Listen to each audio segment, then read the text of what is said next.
자, 함께 교독하시겠습니다. 어떤 관리가 물어 이르되 선한 선생님이여 내가 무엇을 하여야 영생을 얻으리이까?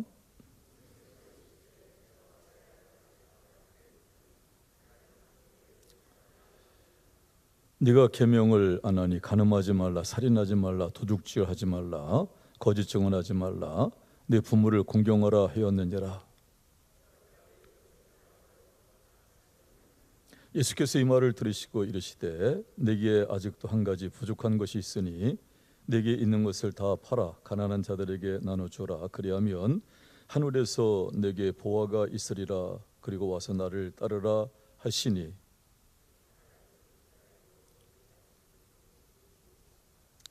예수께서 그를 보시고 이르시되 재물이 있는 자는 하나님의 나라에 들어가기가 얼마나 어려운지.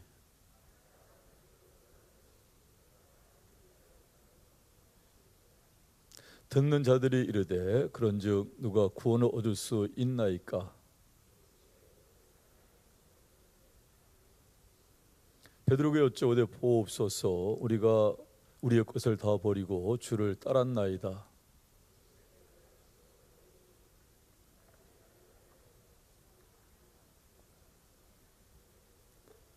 현세의 여러 배를 받고 내세에 영생을 받을 자가 없느니라 하시니라. 아멘. 아멘. 오늘 하루도 여러분 무더운 여름 날씨 속에서 삶의 현장에서 많이 애쓰셨고 수고하셨습니다. 하나님께서 이 밤에 여러분을 격려해 주시고 그리고 위로해 주시고 새 힘으로 공급해 주실 줄로 믿습니다. 많은 분들이 참여가 안 됐지만 앞에 분들 뒤에 분들 진심으로 축복을 좀 빌어드리시죠. 하나님께서는 당신을 위하시고 사랑하십니다. 잘 되고 있습니다. 기도하시면 더 잘 될 줄로 믿습니다. 아멘. 아멘. 여러분, 기도원의 상백용사처럼 여러분이 이 시대에 쓰임받는 믿음의 큰 일꾼들이 되시기를 주의 이름으로 축복합니다. 예수님께서 여러분 이 땅에 계시는 동안에 아주 많은 사람들이 예수님을 찾아왔습니다. 예수님의 공생의 기간 동안에 어마어마하게 많은 사람들이 예수님을 찾아왔죠. 근데 이들이 예수님을 찾아온 그 목적은 뭐였을까요? 뭐 제자가 되기 위해서 찾아오거나 그런 사람들보다도 어떤 목적을 가지고 찾아왔어요? 자신들의 문제를 해결받기 위해서 예수님을 찾아왔습니다. 전혀 잘못된 것 아닙니다. 예수님께서 수고하고 무거운 짐진 자들아 다 내게로 오라. 내가 너희를 쉬게 하리라. 이렇게 말씀하셨거든요. 이런 복음서 안에서 보면 마태복음 또 마가복음, 누가복음, 요한복음 이 복음서 안에서 보게 되어지면 예수님을 찾아온 사람들이 어떤 문제를 해결받았는지를 아주 자세하게 설명하고 있어요. 몇 가지만 예를 든다면 문둥병자가 어떻게 치유받았는지, 소경이 어떻게 치유받았는지, 심지어는 죽은 자가 어떻게 살아났는지, 이런 것들이 성경에 아주 자세하게 기록이 되어져 있습니다. 심지어는 여러분 영적인 부분들, 귀신 들린 자들이 어떻게 그 귀신의 억압에서 노임받게 되었는지, 이런 부분들, 자신의 문제뿐만 아니라 자식의 문제도 해결받았던 내용들이 있고요. 또 친구의 문제, 그 중부병자를 데리고 왔던 4명의 친구 이야기 아시죠? 그들이 어떻게 지붕을 뜯었고 어떻게 예수님 앞에 나가서 구원받았는지, 병이 고침받았는지, 이러한 부분이 성경에 자세하게 기록이 되어져 있습니다. 그러니까 문제 속에 있는 사람들에 대해서 예수님은 그때나 지금이나 다 긍휼히 여기세요. 그래서 모든 사람이 자유함을 얻게 되어지고 모든 고통에서 해방되어서 복된 삶을 살기를 원하는 것이 주님께서 원하시는 주님의 본심입니다. 주님은 우리를 치유하시고 주님은 우리를 회복하기 원하시는 줄로 믿습니다. 근데 오늘 본문을 보게 되어지면요, 지금까지 제가 말씀드렸던 내용하고는 전혀 다른 이야기가 나와요. 이 본문의 이 말씀을 가만히 보십시오.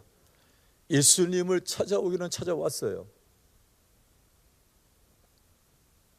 근데 문제를 해결받기는커녕 어떤 상태에서 돌아갔어요?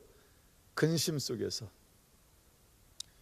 예수님을 찾아온 것까지는 좋은데 그가 안고 있는 답을 얻지 못하고 문제를 해결받지 못하고 오히려 이 사람은 더 큰 짐을 지고 근심 속에서 돌아갔다고 성경에서 말씀하고 있습니다.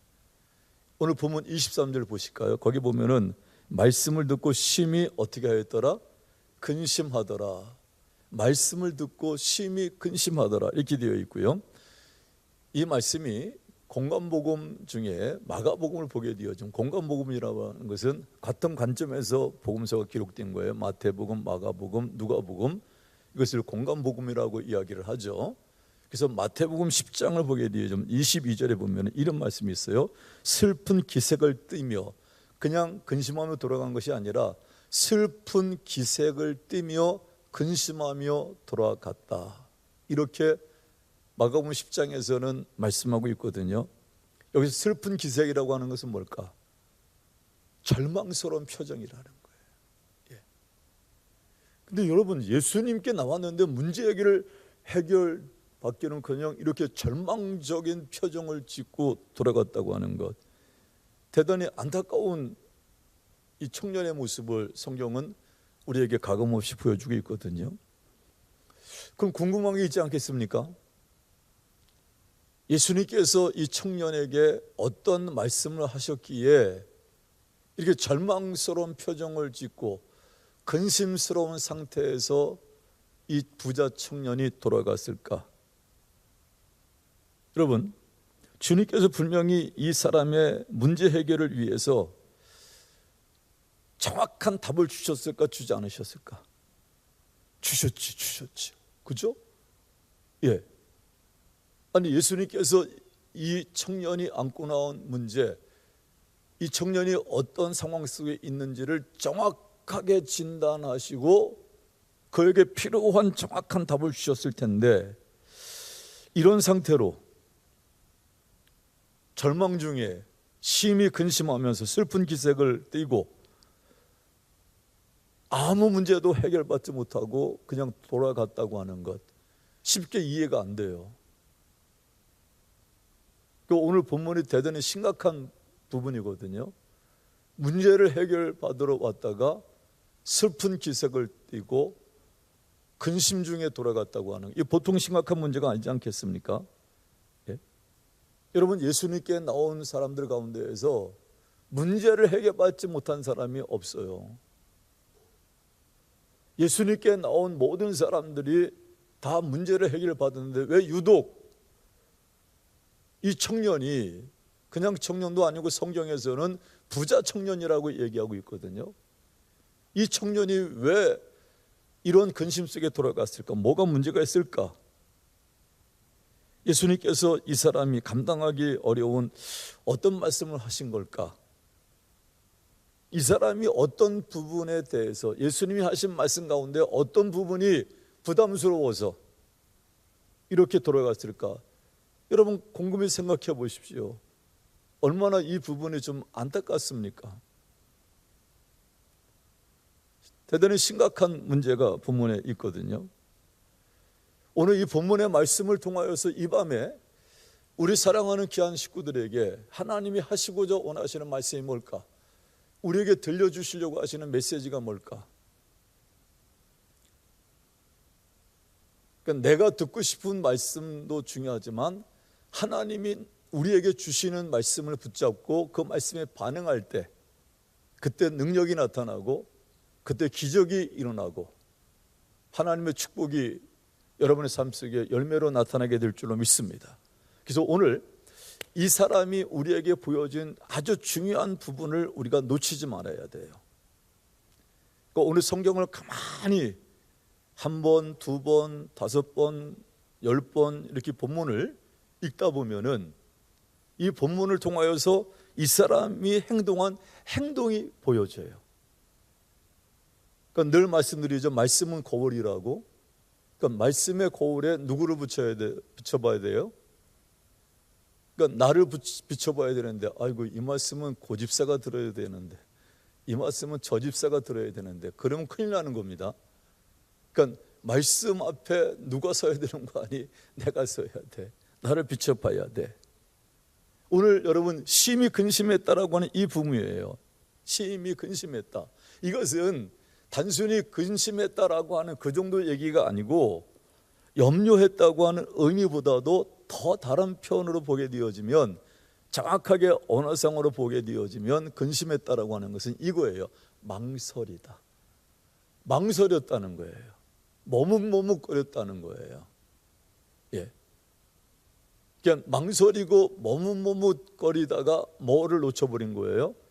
기회를 놓쳐버린 거예요. 하나님이 약속하신 복을 받을 수 있는 기회를 어떻게 하다가, 망설이다가 머뭇거리다가 놓치고 말았다고 하는 것입니다. 여러분, 이 사람이 영생을 얻기 위해서 예수님을 찾아왔지만은 예수님이 주신 답을 듣고서는 아주 심하게 머뭇거렸다는 거예요. 오늘 본문을 보게 되어지면 이 시대에 많은 크리스찬들의 모습이 보입니다.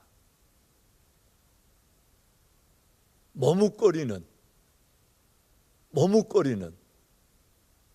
망설이는, 그러던 사이에 기회는 기다려주지 않냐고 기회는 그냥 지나갑니다.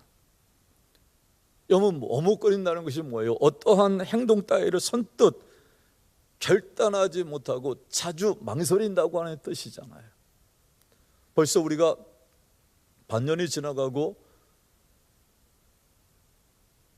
우리가 여러분 새벽기도 시작하고 한 지 7월이 시작한 지 됐는데도 벌써 보니까 달력을 보니까 반이 다 거의 지나갔죠. 7월 아이고 더워 몇 번 하다 보면 7, 8월 다 지나가죠.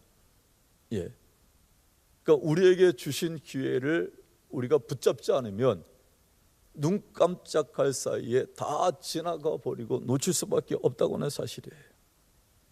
여러분, 이 사람이 머뭇거린 이유가 뭘까? 있어요.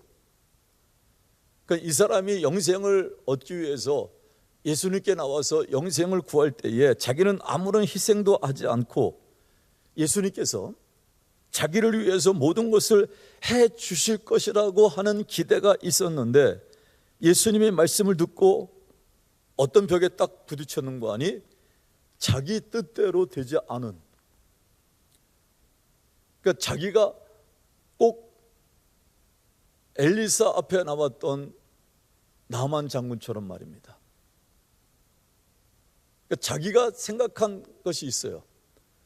예수님께 나오면서도 예수님의 말씀을 들으려고 하는 태도보다도 자기는 아무것도 하지 아니하고 모든 것을 다 예수님이 해 주실 것이라고 하는 그 기대가 있었어요.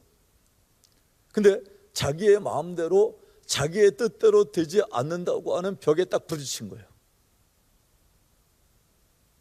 이제 그러다 보니까 여러분 머뭇거리다가 이 사람은 어떻게 됐습니까? 결과적으로 현세의 복도, 내세의 복도 다 어떻게 됐어요? 잃어버렸다는 거예요. 현세의 복도, 내세의 복도 다 잃어버린 가장 결정적인 이 사람의 행동이 뭔가 하니 머뭇거렸다라고 해요. 머뭇거렸다. 이것 째고 저것 째고 머뭇거리다가 이 사람이 예수님을 찾아온 것은 사실은 현세의 복도, 이 땅에 살아가는 날 동안에도 그리고 내세에도 이 복받을 수 있는 기회였거든요. 사실 여러분 가만히 생각해 보자고요. 성경은 항상 제가 이렇게 말씀하고 있잖아요. 성경은 압축되어 있잖아요. 이 짧은 본문의 말씀이지만 이 사람의 생애를 우리가 이렇게 추론해 보게 되어지면 얼마나 많은 사건들이 있었겠어요. 심지어는 예수님 앞에 나오는 가운데서도 이 사람의 성격상 오늘 본문에서 이 사람이 보여준 행동을 봤을 때에 이 사람이 쉽게 예수님 앞에 나오지 않았을 거예요. 많은 고민이 있었을 거예요. 예수님에 대한 소문을 듣고 그 소문이 정말인가 진실인가 이걸 확인해 보기도 했고, 그리고 예수님 앞에 나가려면 어떻게 해야 되는지 다 시뮬레이션도 자기 머릿속으로 다 그려봤고, 예수님에 대해서 여러분 모든 것을 다 조사하고 알아본 후에 그래, 예수님 앞에 나가면 내 문제를 해결받을 수 있겠다. 이제 그러한 수많은 과정을 통해서 예수님께 나왔음을 우리가 성경을 읽다 보면은 이 사람의 기질과 성품을 우리는 볼 수가 있거든요. 그러니까 예수님을 찾아 나올 때에도 이 사람은 수없이 머뭇거렸을 거예요. 이게 옳은 것인가? 어느 타이밍에 예수님을 만나야 될까? 뭐 이런저런 생각으로 수없이 머뭇거리다가 예수님을 찾아왔어요. 이 사람은 그가 원했던 영생을, 그야말로 자기 문제를 해결받을 수 있는 기회를 딱 붙잡은 거예요. 영생은, 구원은 오직 누구만이 주시는 선물입니까? 예수님만이 주시는 선물이잖아요. 영생과 구원을 줄 수 있는 곳은, 영생과 구원을 줄 수 있는 그 어떤 사람도 어떤 무엇도 세상에 없어요. 영생과 구원을 주실 수 있는 분은 오직 예수님만이 주실 수가 있는 것입니다.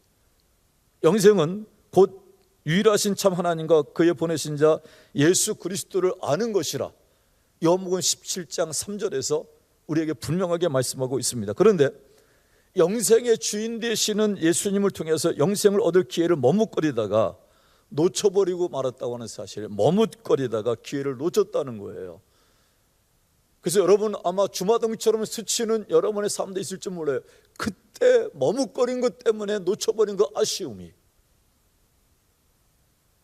그러니까 지나간 것에 대해서는 어쩔 수 없어요. 그때 조금 더 주의 말씀대로 순종을 살 걸, 그때 조금 더 주의 사랑으로 사랑했을 걸, 그때 조금 더 주의 사랑 안에서 양보했을 걸, 어떻게 살아야 되는지 알면서도 머뭇거리다가 그 기회를 놓쳐버리는 그 안타까움. 그러면 우리가 원인을 찾아보아야 되지 않겠습니까? 많은 원인이 있겠지만 제가 깨달은 것은 이 사람이 머뭇거렸던 것은 무엇 때문에 머뭇거린 것일까? 외부적인 문제가 있었을까? 예수님의 말씀에 문제가 있었을까? 무엇 때문에 이 사람이 머뭇거렸을까? 여러분 어떻게 생각하세요? 무엇 때문에 이 사람이 머뭇거렸을까요? 많은 얘기를 이야기하는데 그것이 다 틀린 얘기는 아니에요. 다 맞을 수가 있어요. 근데 제가 생각할 때에 이 사람이 머뭇거린 것은 자기 고집 때문에 그런 것이라. 자기 고집, 자기 생각, 자기 자아가 너무 강해요. 고래 심줄보다도 더 강해요. 자기 고집, 자기 자아. 그러니까 이것이 여러분 주님 앞에 쓰임받고 복받을 수 있는 기회를 놓치는 그런 모습들을 지금의 성도들에게서도 저는 많이 봅니다. 자기 고집 때문에. 이 사람은 영생 구원에 대한, 오늘 본문에 보면 적어도 3가지 정도의 잘못을 그가 가지고 있어요. 첫 번째 잘못은 뭔가 하니, 선한 일을 행하면, 자기 고집에 자기 생각이에요. 선한 일을 행하면 구원을, 영생을 얻을 수 있다고 생각을 했습니다. 그러니까 자기가 무엇을 행함으로 영생에 이를 수 있다고 생각하고 무엇을 해야 되는지에 대해서 물어봤어요. 자, 오늘 보면 18절 볼까요? 어떻게 되어 있는 거니? 이렇게 되어 있습니다. 자, 다 같이 한번 누가복음 18장 18절을 읽습니다. 어떤 관리가 물어 이르되 선한 선생님이요, 내가 무엇을 하여야 뭐를 얻으리이까? 영생을 얻으리이까? 내가 무엇을 하여야 영생을 얻으리이까? 그러니까 자기가 무엇을 행함으로 영생이 이룰 수 있다고 생각한 거예요. 그래서 자기가 무엇을 해야 될지에 대해서 예수님께 물어봅니다. 그 밑바탕에 깔려 있는 것은 다 뭐가 깔려 있는 거 아니? 자기 고집, 자기 생각, 자기가 이미 정해놓은 틀이 있어요. 그러니까 주님께서 뭐라고 말씀하시는지라고 하는 그런 태도보다도 언뜻 보기에는 문제가 없어 보이지만 가만히 이 사람의 심리 상태를 보게 되어지면 많은 문제가 얘기되어져서 또 하나의 문제가 뭔가 하니, 자신은 율법을 잘 지키는 자이기 때문에 영생을, 구원을 얻을 만한 충분한 자격이 있다고 생각하고 있어요. 오늘 본문에 보게 되어지면 21절 보실까요? 뭐라고 되어 있는 거 아니? 이렇게 되어 있습니다. 여짜오되 이것은 내가 어려서부터 다 어떻게 하였나이다? 지켰나이다. 그러니까 예수님께서 하신 말씀, 살인하지 마라, 간음하지 마라, 간음하지 마라, 이제 이러한 율법 정도는 자기가 어릴 때부터 다 지켰기 때문에 자신은 뭐를 얻을 자격이 있다고 스스로 생각한 거예요. 영생을 얻을 수 있는 자격이 있다고 생각한 거예요. 근데 이 사람의 생각이 옳아요, 틀려요? 틀리잖아요. 그러니까 이 모든 것 속에서 이 사람이 자기 고집이 굉장히 강하다고 하는 것을 볼 수가 있습니다. 예. 그러니까 믿음 생활을 하더라도 여러분, 자기 고집을 내세우는 사람들이 너무나 많아요. 그러니까 이 사람들을 보게 되어지면 전혀 바뀌지가 않습니다.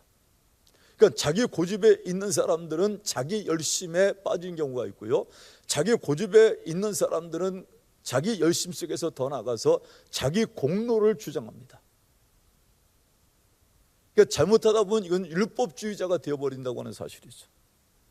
그러니까 이 영적인 상관관계를 설명하기에는 많은 시간이 요하기 때문에 제가 더 이상 말씀은 들어가지 않겠습니다만은, 자기 고집에 잡혀있는 사람들은 자기 의를 주장하기 시작해요. 공로주의를 내세우게 되어집니다.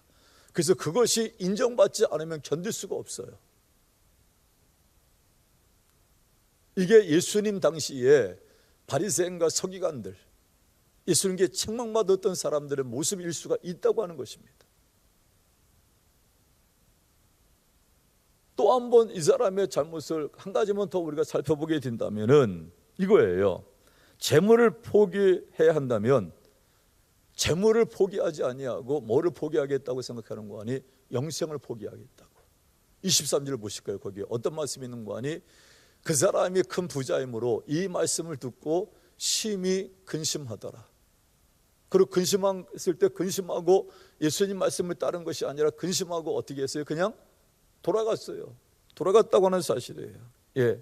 그러니까 재물과 영생을 바꾸는 일은 할 수 없다는 생각이에요. 영생을 얻는 데 있어서 예수님께서 말씀하시는 그 말씀을 따르려면 내가 재물을 다 놔야 되는데, 이 사람 입장에서 나는 그럴 수 없다 라고 생각하고 재물을 붙잡고 영생을 놓아버립니다. 당장 눈에 보이는 현실과 영생을 두고 이 두 가지에서, 물질과 영생 이 사이에서 머뭇거리다가 재물을 딱 움켜쥐고 영생을 놓아버리고 말았어요.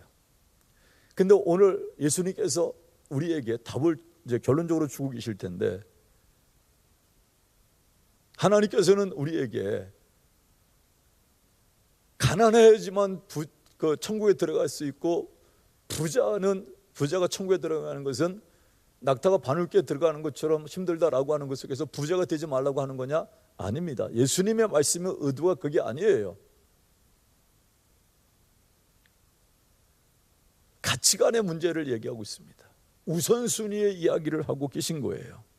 예수님은 여러분 이 땅에서도 내세에서도 우리가 하나님이 약속하신 복을 얻기를 원하시는 줄로 믿습니다. 그 증거가 뭔지 아십니까? 여러분 고린도후서 8장 9절에 보니까 우리를 부욕케 하시려고 예수님은 친히 가난해지셨어요. 아멘이십니까? 여러분 잘 들으십시오. 청빈 사상이 기독교의 사상이 아닙니다.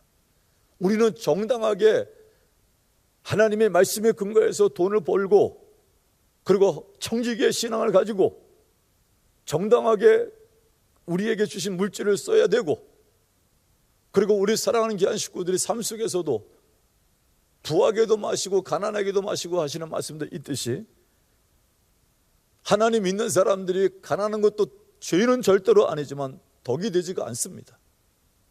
그렇기 때문에 우리 주의 백성들은 하나님의 말씀대로 살아가면서 물질의 복도 받아야 될 줄로 믿습니다. 맹고하니 나누고 섬기기 위해서, 드리기 위하여서, 하나님의 선한 역사를 이루기 위하여서 여러분이 잘 되시기를 주의 이름으로 축복합니다. 수단일 뿐이라고 하는 거죠. 그러나 물질이 이 사람은 뭐가 되었어요? 목적이 되어버린 거예요. 이것이 문제였다고 하는 것입니다. 예수 그리스도를 믿는 우리의 목적이 하나님의 부르심 앞에 합당한 삶을 살아야 되는데, 예수님을 믿는 목적이 내가 잘되고 부자 되어지고 예수님이 수단화시킨 것 갖다가 목적화 되어질 때, 그것이 이 시대의 우상숭배거든요. 오늘 본문에 나와 있는 이 사람의 문제가 바로 여기에 있었던 것입니다. 네, 여러분 보세요. 마태복음 6장에서 보면 알듯이 무엇을 먹고 입을까 마실까 염려하지 마라. 그거 먼저 구하지 마라. 필요 없다고 말씀하신 적이 없어요. 이거는 제가 이런 말씀 나올 때마다 드리는 말씀이에요. 우리에게 필요한 거 다 아세요. 근데 주신 말씀이 그것 얻기 위해서 하나님과 멀어지지 말라는 거예요. 먼저 하나님 나라와 의를 먼저 구하라는 거예요. 그런 것이 있어야 될 목적이 하나님의 선한 역사를 이루기 위함이라고 하는 목적성이 분명하게 되어지면 하나님께서 이것도 주시고 그리고 모든 것을 더해 주시겠다고 성경은 우리에게 말씀하고 있는 것입니다. 여러분, 예수님의 방법이 당장은 미련하고 다른 사람이 볼 때에 예수님 말씀대로 살아간다는 것이 당장에는 여러분 어리석은 선택같이 보여지만, 주님을 따르는 자에게는 반드시 주님께서 이 땅에서도 복을 주시고 영혼의 때에도 복을 주실 줄로 믿습니다. 지금은 더더구나 여러분이 물질의 복을 받으셔야 돼요. 내가 잘 먹고 잘 살고 이 땅에 누리겠다고 하는 것이 아니라 우리가 할 일이 너무나 많아요. 해야 될 일이 너무나 많아요. 하나님의 영광을 위해서 황무한 이 땅을 다시금 하늘숲으로 바꾸기 위해서는 우리 교회뿐만 아니라 이 땅의 모든 교회들이 잘 돼야 되고 다시 한번 부흥해야 될 줄로 믿습니다. 항상 말씀드리는 거지만 우리 사랑하는 습돌리 가족들은 우리 교회가 건강하게 부흥하는 것으로만 끝나는 것이 아니라 우리의 3대 비전 가운데가 하나가 뭔지 아십니까? 국내의 교회를 세우는 교회가 되게 하여 주시옵소서. 우리는 그 마중물을 감당해야 될 줄로 믿습니다. 여러분, 저와 신앙생활하는 신앙 1세대인 여러분뿐만이 아니라 우리는 기초를 닦으면서 이제 때가 되어지면 제가 이 자리를 물러나게 되어지죠. 제가 오늘 사랑하는 어느 권사님하고도 그런 얘기를 했습니다만, 저는 늘 기도하는 기도가 있습니다. 하나님, 후임을 지금 어디에서 주님이 키우시는지, 어디에서 지금 하나님께서 훈련시키는지 알 수 없어도 저보다 목회를 최소한 10배를 잘할 수 있는 인격이나 신앙이나 모든 면에 있어서 실력이나 모든 면에 있어서 그 이야기는 다른 것이 뭔가 아니, 우리 교회가 건강하게 내적으로 위쪽으로 외적으로 성장하여서 우리가 하나님의 소원을 이루어드려야 될 줄로 믿습니다. 지금도 일하시는 하나님을 증거해야 될 줄로 믿습니다. 사랑하는 성도 여러분, 오늘 하나님을 온전하게 따르는 자에게는 반드시 하나님께서 이 땅에서도 복을 주시고 영혼의 때에도 하나님께서 복을 주시면, 그 바울 같은 경우에도 부르심의 상을 얻기 위하여서 그는 오직 십자가를 바라보며 달려갔던 그런 모습을 알 수가 있지요. 이 사람은 여러분, 예수님이 자기의 재물을 빼앗으려고 한다고 생각한 거예요. 착각을 한 거예요. 지금도 간혹가다 그런 분들이 있죠.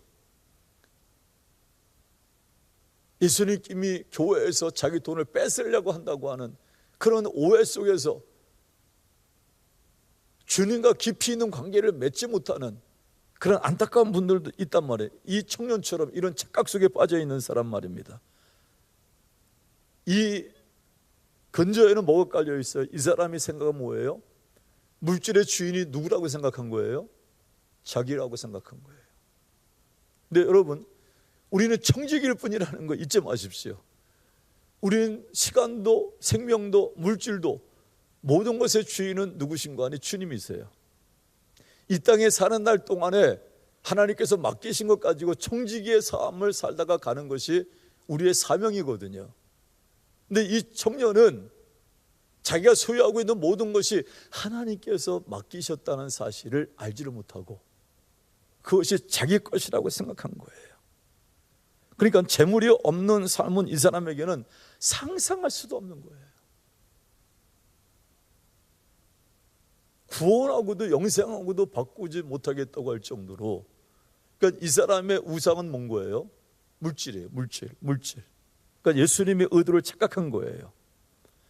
그래서 자신의 재물을 여러분 움켜쥐고 이 사람에게 자기의 고집으로 꽉 차 있기 때문에 이 사람에게는 절대로 예수님의 말씀이 들리지가 않는 거예요. 혹시 우리에게 이 자리에 참석하신 분들 가운데 그런 분은 안 계시겠습니다만은, 자기 고집과 자기 생각에 꽉 잡혀 있으면 절대로 예수님의 음성이 들리지가 않습니다. 여러분, 오늘 본문을 통해서 이제 결론의 말씀을 드리고 싶은 것은 이거예요.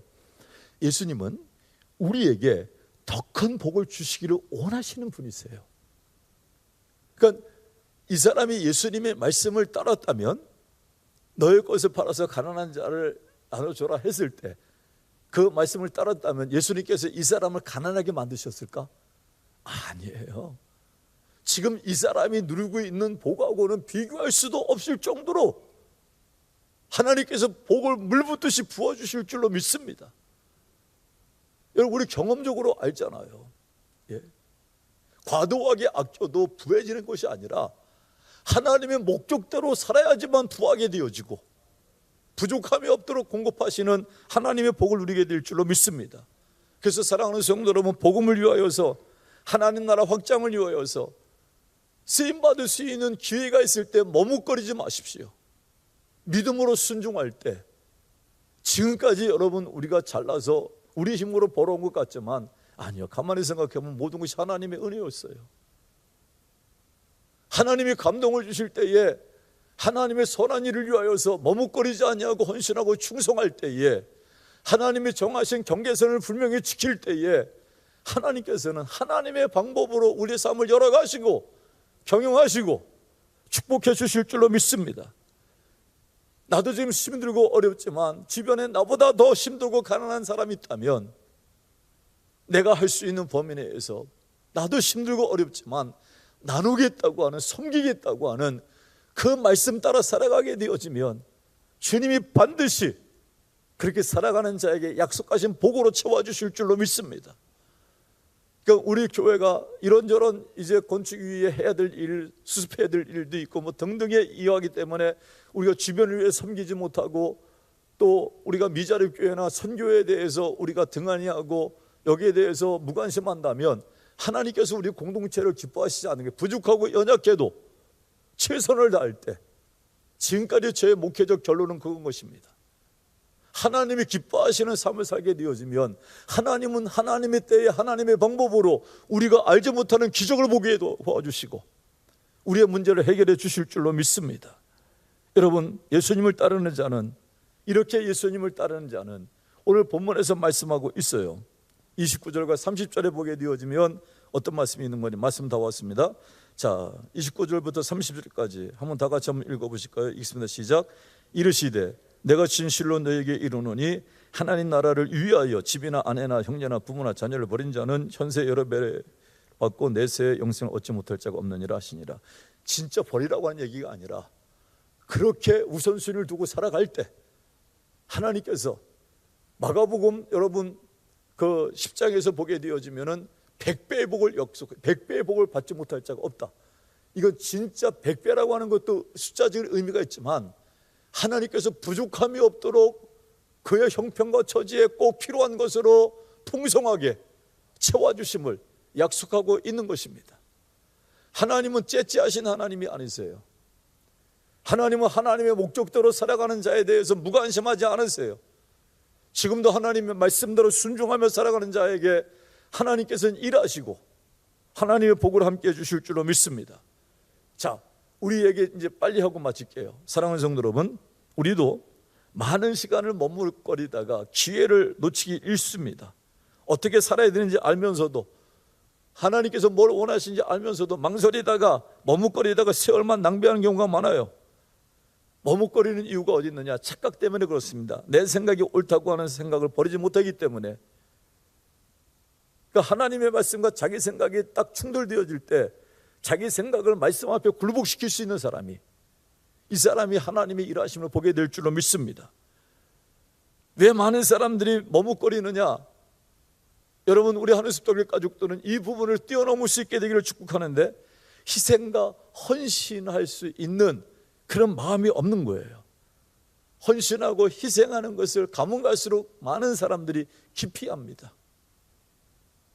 그래서 여기까지 딱 정해놔. 내가 여기까지만 하겠다고 딱 정해놔요. 이게 그러니까 주님께서 원하셔도 못 들은 척하는 것, 헌신과 그리고 하나님께서 우리를 부르신 목적대로 쓰기 위하여서 우리에게 순종과 희생을 원하실 때, 근데 하나님께서 우리에게 헌신과 수고를 원하시는 것은 우리를 힘들게 하려고 하시는 것이 아니라 결국에는 그 순종하는 자에게 복을 주시기 위함인 줄로 믿습니다. 근데 저는 여기까지 고백하고 싶어요. 하나님은 그렇게 하시지만 그리 아니하실지라도 이미 받은 하나님의 자녀라고 하는 복이 크기 때문에, 아버지의 일이 이 자식된 일이기 때문에 우리가 마땅히 해야 될 일이 아니겠느냐. 아멘이십니까? 저는 우리 귀한 식구들의 믿음이 여기까지 올라갈 수 있게 되시기를, 근데 그렇게 살아가는 자를 주님께서는 주목하시고 그렇게 살아가는 자를 주님께서는 축복해 주시고 하나님의 위대하심을 증거할 수 있는 모델로 하나님이 세워주실 줄로 믿습니다. 여러분, 오늘 중요한 것은 우리가 머뭇거리다가 세월 다 지나가는 경우가 허다하거든요. 그러면서 뭐라고 그래요? 이런 우스갯소리가 있는데 정말 그렇게 될까 두려운 거예요. 사람이, 어느 사람이 죽을 때에 껄껄껄거리다 죽었다고 하잖아요. 껄껄껄. 좀 더 사랑했을 걸, 좀 더 헌신했을 걸, 좀 더 충성했을 걸, 좀 더 진리 따라 살아갈 걸. 여러분, 이게 현실로 드러나고 있거든요. 수많은 사람들이 실질적으로 껄껄껄하고 죽지는 않아도 인생을 돌아볼 때 아무나 게 없다고 돌아볼 때 해온 모든 삶이 허망하고 무가치하고 내가 왜 이렇게 살았나 후회로 얼룩지면서 인생을 마무리하는 사람들이 얼마나 많이 있는지 알 수가 없는 것입니다. 왜 그렇습니까? 머뭇거리다가 기회를 다 잊어버린 거예요. 머뭇거리지 마십시오. 주님이 감동을 주실 때에, 내가 움직여야 될 그 상황이 됐을 때에 내 형편과 처지를 가지고 내 감정과 생각에 머뭇거리지 마시고 하나님의 말씀 앞에 순종하면 반드시 하나님의 기적이 일어나게 될 줄로 믿습니다.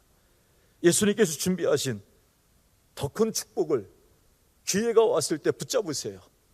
머뭇거림으로 말미암아 놓치지 않게 되시기를 주님의 이름으로 축원합니다. 그러기 위해서 따라서 하십니다. 믿음을 갖자. 어떤 믿음입니까? 하나님의 말씀에 순종하고 말씀을 따르는 자에게 하나님이 역사하시고 책임져 주신다고 하는 하나님에 대한 믿음이 있게 되기를 주의 이름으로 축원합니다. 우리는 믿음의 세계를 사는 사람들이잖아요. 염려와 근심에 묶여 사는 사람이 아니지 않습니까? 머뭇거리지 마시고, 내가 이 일을 감당하고 순종할 때에 손해가 될 것 같고 모자랄 것 같고 어려울 것 같아도 주님이 원하시면 머뭇거리지 말고 믿음으로 아멘하고 나갈 때, 여러분, 사르밧 과부가 마지막 음식 남겨놓고 그것을 갖다가 구하는 엘리사에게 주면 자기가 먹을 것이 굶어 죽을 것처럼 여겨졌지만, 그가 하나님 말씀 앞에 순종했을 때에 가뭄이 지나도록 기름병에 기름이 떨어지지 아니하고 밀가루통에 밀가루가 떨어지지 않도록 하나님이 책임져 주셨음을 믿으시기를 주의 이름으로 축원합니다. 그 하나님에 대한 믿음을 갖자는 거예요. 내 생각을 가지고 계산하지 말고, 믿음은 계산 속에 역사가 나타나지가 않아요. 기적은 하나님을 믿는 믿음 가운데 하나님의 기적이 일어나는 줄로 믿습니다. 우리는 믿음의 세계를 사는 사람들이거든요. 여러분, 버릴 것은 버리고 붙잡을 것을 붙잡는 지혜가 있게 되기를 주의 이름으로 축원합니다. 머뭇거리지 말고 예수님의 말씀을 붙잡으십시오. 지금도 하나님은 일하십니다.